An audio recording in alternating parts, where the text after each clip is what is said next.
আসসালামু আলাইকুম। আজকের ভিডিওতে আমি আপনাদের সবথেকে সেরাভাবে কবুতরের মাংস ভুনা করে দেখাবো। অনেকেই আছেন যে এই কবুতরের মাংসটা ঠিকঠাকভাবে রান্না করতে পারেন না। রান্না করার পরেও কবুতরের যে একটা এক্সট্রা গন্ধ থাকে তা থেকেই যায়। কিন্তু আজকের রেসিপিতে আমি আপনাদের যেভাবে কবুতরের মাংস রান্না করে দেখাবো, এভাবে যদি কবুতরের মাংসটা রান্না করেন তাহলে বুঝতে পারবেন যে কেন আমার এই কবুতরের মাংস রান্নাটা এত মজার হয়। ভিডিওতে আমি কিছু সহজ টিপস শেয়ার করব। এই টিপসগুলো যদি আপনারা পুরোপুরিভাবে অনুসরণ করেন তাহলে দেখবেন যে আপনার কবুতরের মাংসটাও একদম ঠিক আমার মতোই পারফেক্ট হবে। তাই দয়া করে ভিডিওটি স্কিপ না করে সম্পূর্ণ দেখার অনুরোধ রইল। কবুতরের মাংস রান্না করার জন্য আমি এখানে 2টা কবুতর নিয়েছি। কবুতর 2টার আমি চামড়া সহ ভালোভাবে আগুনে পুড়ে নিয়ে তারপর পরিষ্কার করে ধুয়ে পিস পিস করে কেটে নিয়েছি। এই কবুতরের মাংস রান্না করার জন্য অবশ্যই কচি টাইপের কবুতর নেবেন, তাহলে মাংস অনেক হবে আর খেতেও অনেক মজার হবে। তো কবুতর ভুনা করার জন্য প্রথমে আমি চুলায় একটা কড়াই বসিয়ে দিয়েছি। তারপর আমি 4 টেবিল চামচের মতো সয়াবিন তেল দিয়ে দিলাম। তেল দেওয়ার পর আমি দিয়ে দিলাম হাফ কাপ পেঁয়াজ কুচি। এবার আমি একটা তেজপাতা মাঝখান থেকে চিড়ে দিয়ে দিলাম। তারপর আমি পেঁয়াজগুলো অনবরত ভালোভাবে নেড়ে চেড়ে যখন পেঁয়াজের গাগুলো একটু নেতিয়ে আসবে তখন দিয়ে দিব সামান্য একটু পাঁচফোড়ন।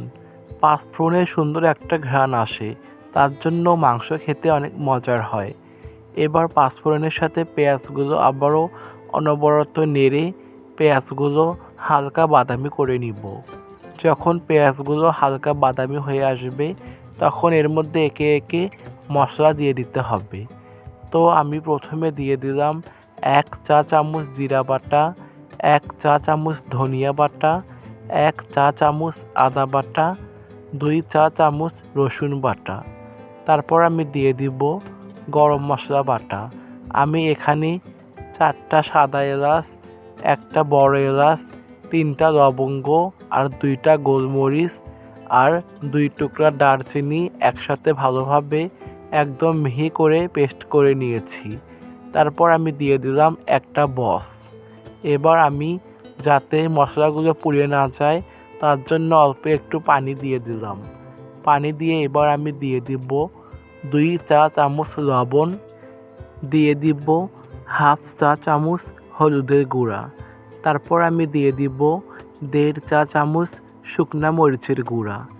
তারপর দিয়ে দিব হাফ চা চামচ কাঁচা মরিচ বাটা। কাঁচা মরিচ বাটা আর শুকনা মরিচ ব্যবহার করলে অনেক সুন্দর একটা ফ্লেভার আসবে আর খেতেও মজার হবে। এবার মশলাগুলো অনবরত নেড়ে চেড়ে একদম ভালোভাবে মশলাগুলো কষিয়ে নিব। দেখতেই পারছেন যে মশলাগুলো আমি কত সুন্দরভাবে কষিয়ে নিয়েছি।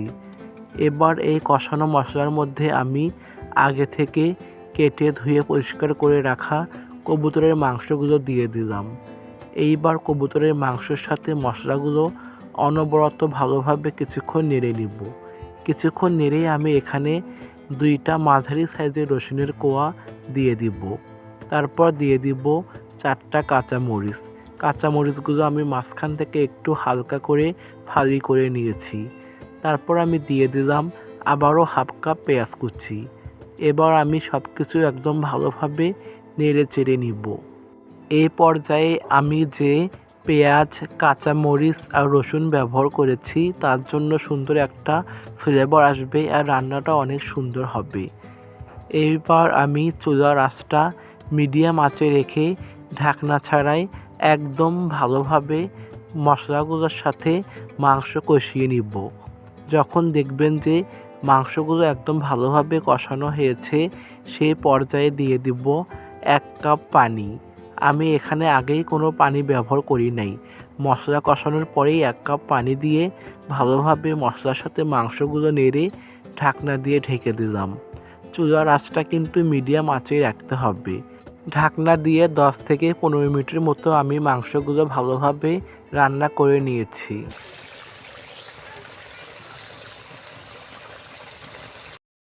কবুতরের মাংস এমনিতেই অনেক নরম হয়ে থাকে, তাই খুব বেশি পানির প্রয়োজন হয় না, আর অনেক সহজেই রান্নাটা হয়ে যায়। তো দেখতেই পারছেন যে আমার কবুতরের মাংস রান্না একদম হয়ে গেছে। এইবার নামানোর আগে আগে আমি দিয়ে দিব হাফ চা চামচ ভাজা গরম মশলার গুঁড়া। গরম মশলার গুঁড়া দিয়ে আবারও মাংসগুলো অনবরত কিছুক্ষণ নেড়েচেড়েই চুলা থেকে নামিয়ে নিব। দেখুন আমি কীরকম করে মাংসটা রান্না করে নিয়েছি। একদম ভুনা ভুনা করে এভাবে মাংসটা রান্না করে নিতে হবে।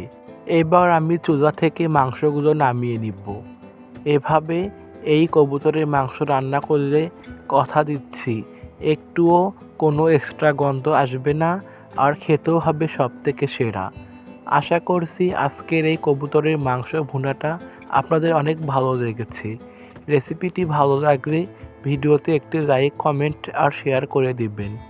আর দয়া করে আমার এই চ্যানেলটি সাবস্ক্রাইব করে পাশেই থাকবেন। তো আজকে এই পর্যন্তই। সবাই ভালো থাকবেন।